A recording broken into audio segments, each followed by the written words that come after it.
Okay, well, honestly, I had a completely other speech written up for this informative, but after experiencing the joys that come with mono, I decided that the hardest thing that I've been through in my life was something completely different, and actually I was like really surprised when I was diagnosed with mono, because throughout high school I had gone a majority of it without really coming down with anything serious. And so when I came to college, I kind of expected to go through the same thing, but that obviously didn't happen.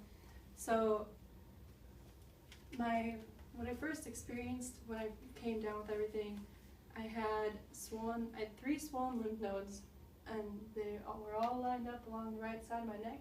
And for a while, I had this feeling that I was coming down with the sore throat, but the sore throat never really came, and there was a little bit of tiredness. And so I did what any confused college student would do, and I called my mom.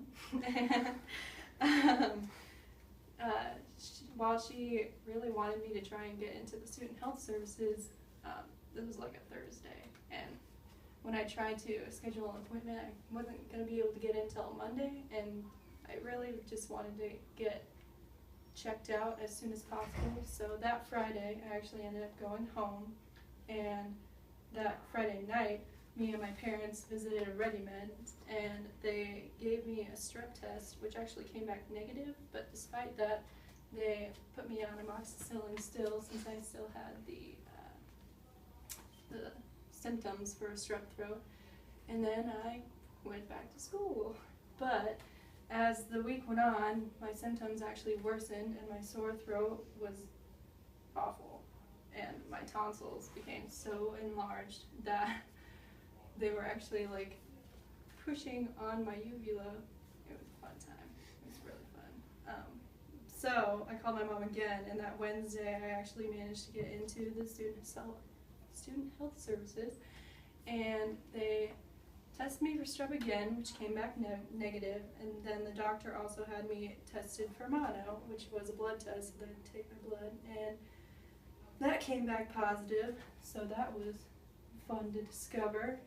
And so I decided to go home again that weekend, and actually at the student health center, my doctor had told me that usually people who have mono and are put on amoxicillin, they get head to toe rash. And so at first I was like, cool, I'm the lucky one that doesn't get a rash. But then that Friday night when I came home, right when I got home, I noticed that there was these red blotches on my forehead, and as the weekend went on, that those blotches would spread all across my face and down my body, and it was just great.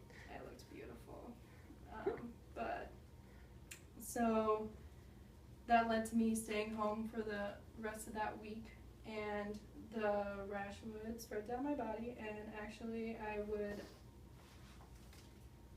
threw up a lot because of my swollen tonsils, which usually doesn't happen with mono, but and my throat pain was so severe that I could barely eat, so I had to be put on a lot of pain meds for that.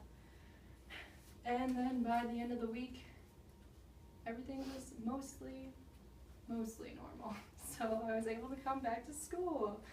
But now, after having heard about my experience, I bet you're all wondering what mono actually is and how can you not get it, because I wouldn't want you to have it either.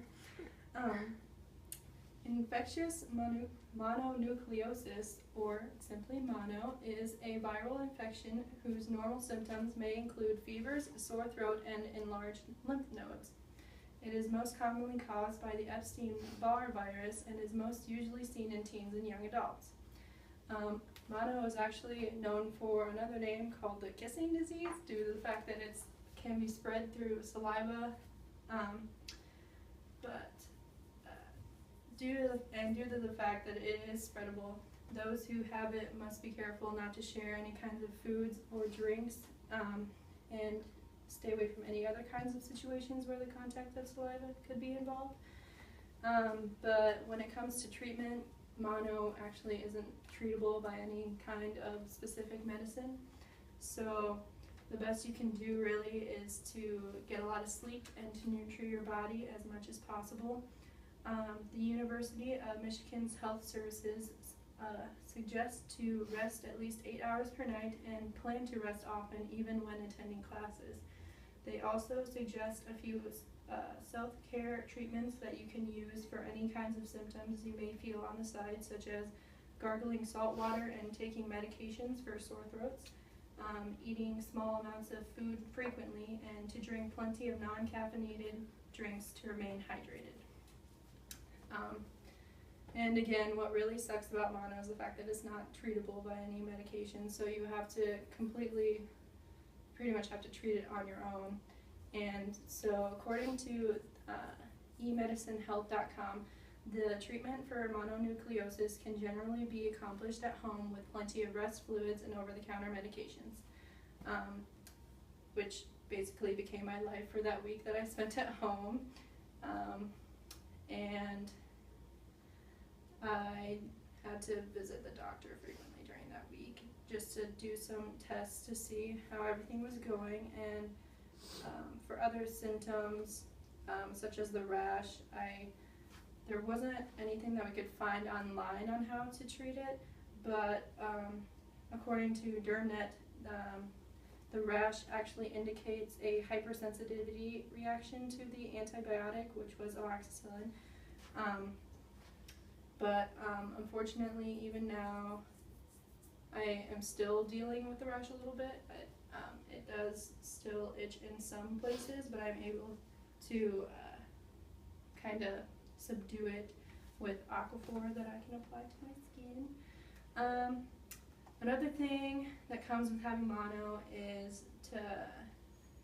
what some might consider to be lifestyle changes. You're kind of advised not to do any sort of heavy lifting or strenuous activity because according to an article on hercavis.com, if you do anything too physical while the monovirus is still active in your body, there is a possibility your spleen could become enlarged or even rupture, which is a super dangerous scenario. Also, considering that mono does affect your spleen, you are advised not to drink alcohol for at least 4 to 6 weeks because your body cannot properly break down the alcohol. Not that I really have the time or energy to do those sorts of things during the month of mono, but it's good to know your limits and what you should do to be careful with the illness. As I'm still somewhat recovering from the mono now, I do make sure to do a better job of washing my hands and staying clean and just becoming more aware of how germs spread and all that. After experiencing it myself, I really hope that none of you guys do because it's awful. It's completely awful. So really the best you can do to try to avoid it is to get plenty of rest, and although that's not very likely as a college student, just make sure you do it as much as possible. Yay!